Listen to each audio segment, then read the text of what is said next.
Hey, it's your buddy Peace and Harmony with you here today. We're zooming in and focusing in on the covert narcissist trait of entitlement.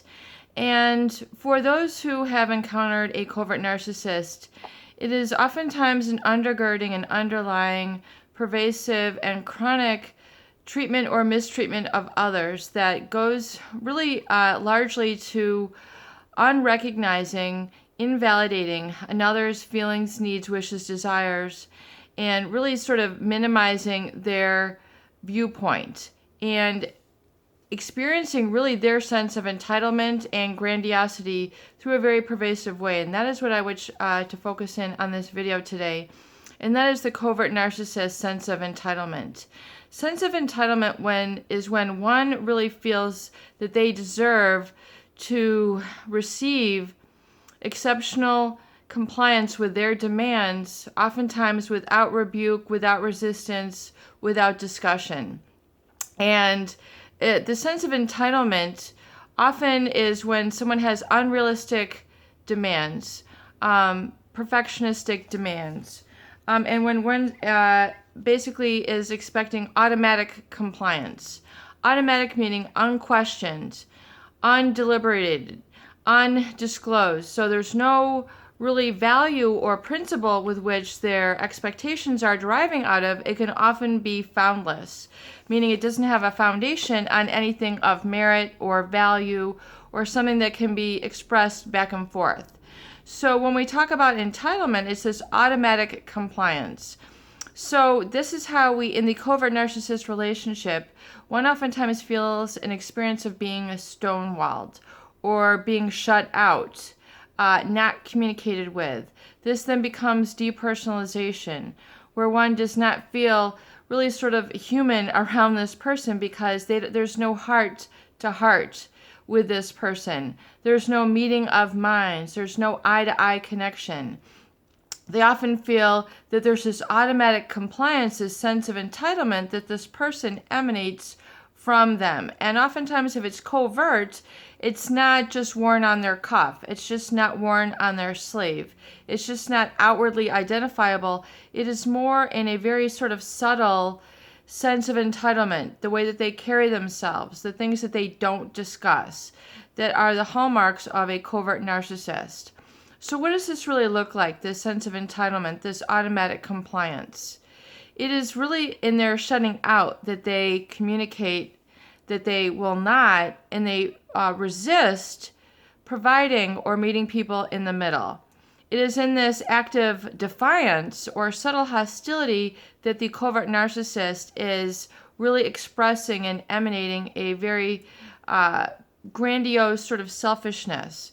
Grandiose meaning that they feel that they are superior in some privilege or pronouncement that they have made about themselves or their position as it relates to you. So you might say holier than thou. You might say righteous. You might say that they emanate or exude a certain sort of presence that lets you know that they are who they are and you can't really approach them. So they can be very unapproachable. And the covert narcissist, this sense of entitlement, might be that they just don't need to interact with you. They don't need to share discussion. They don't need to express their values. It's very much just sort of unspoken. This is how it's going to be. There is no discussion here. This is what we're doing. It's the old, when the kids ask for, what's for dinner and can we have pizza? And it's like, no, we're having liver. I mean, it's just kind of like that, but oftentimes it's foundless and we don't need to have liver. There's other options. There are other things that are healthy and nutritive that, that we can share or communicate in, but it's really sort of, that's their principle that they act. It's like, I'm going to be dishing up liver to you whether you like it or not. And so they expect this automatic compliance with their behavior. They expect you to just not rebuke them, just sort of fall prey or fall victim to their lack of communication. And I think this is what is so difficult with those who are suffering from covert narcissist relationships, is that they have no connection, the communication airs. The communication has just been shut down. The air of communication is just stifled. It's not growing. It's very stagnant. In fact, it's going backwards. So people oftentimes feel this sort of subtle hostility and anger in the environment around them, and they feel resourceless. They feel powerless and how to deal with it. Of course, if you have no outlet with which to discuss or have any sort of resolve or solution, then you're in a powerless situation. So you absolutely positively have to stay focused on the solution. And that really truly is what this channel is about, is staying focused on the solution and living in the solution when dealing with abusive, narcissistic, psychopathic types of individuals, because it's not enough just to go through life suffering. It's not enough just to go through life a victim. It's not enough to go through life wounded and hurt and forever feeling misery and feeling at their mercy. It is very important to reclaim your power and reclaim your truth in these relationships. So how do you do that? How do you get through on the other side of that sense of entitlement that the covert narcissist engages in? Realize that this is a self-awarded position that they give themselves, feeling holier than, feeling more righteous than, and then stonewalling others. Not, through their lack of communication, they very much communicate the message. They communicate the message that, you're not worthy, you're not worth attending to, you're not worth my time, you're not worth my energy. Or they might have these old precepts about themselves that's not my role. That's not my role to communicate with you. You're just going to have to suck it up. And so if you are suffering at the hands of that, realize that this individual and their sense of entitlement, or feeling that they deserve exceptional treatment without the values to back it up, without the foundation to back it up, realize that you don't need to you don't need to comply with this. You do deserve to have communication. You do deserve to be heard. You do deserve to be seen.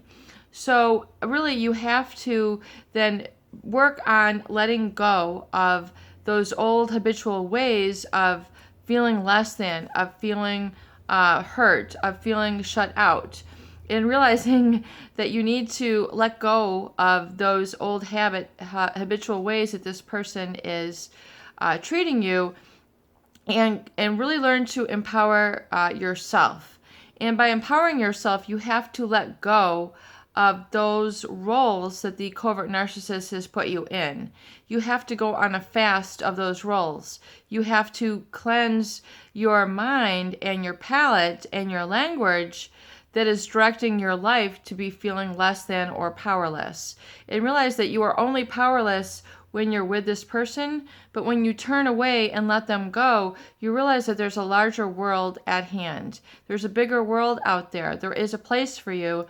There are outlets for you, and you need to actively go and search and find those, and let go of these old relationship patterns that this covert narcissist will hitherto keep you stuck in, to keep you as a source of supply for them, to keep them feeling better than, or that position. You're enabling them if you stay stuck.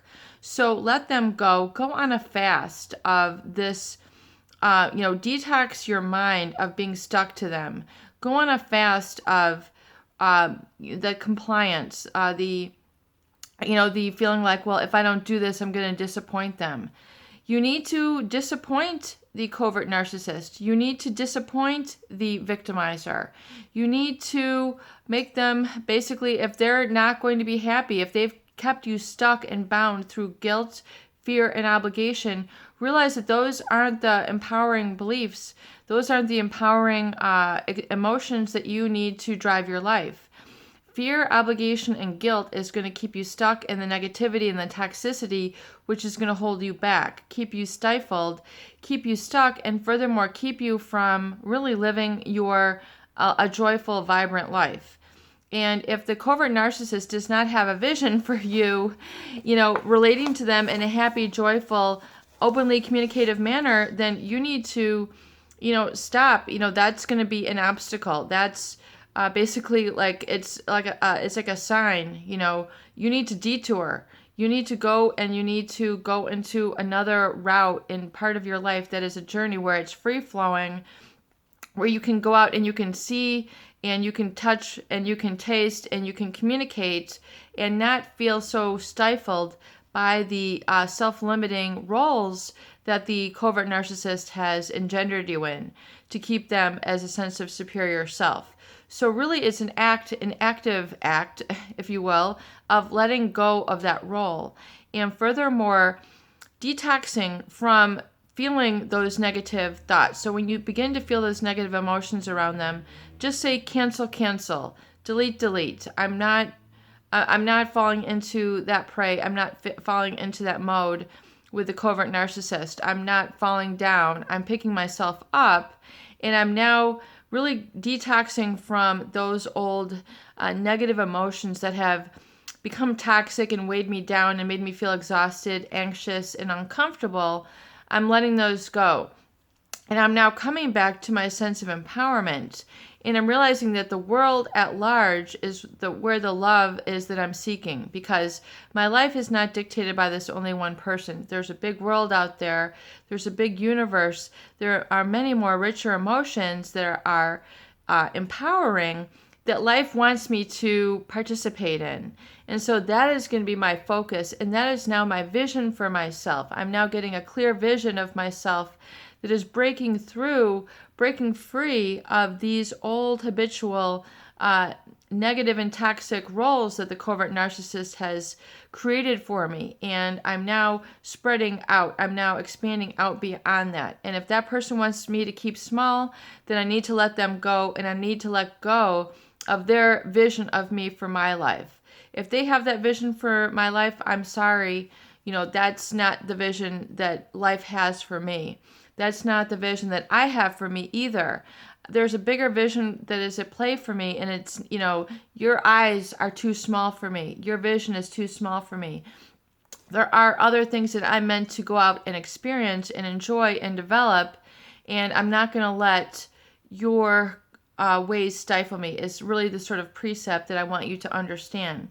So yes, you do have to let go of the self-entitlement ways that the narcissist creates in the environment and in their relationships, and realize that you need to let go of that and the toxic feelings that have been created in your body through those thoughts, through those words, through those vibrations that have kept you feeling small and unhappy and guilty if you're not serving them and not complying with their self-entitlement ways and making that have caused you to feel inferior.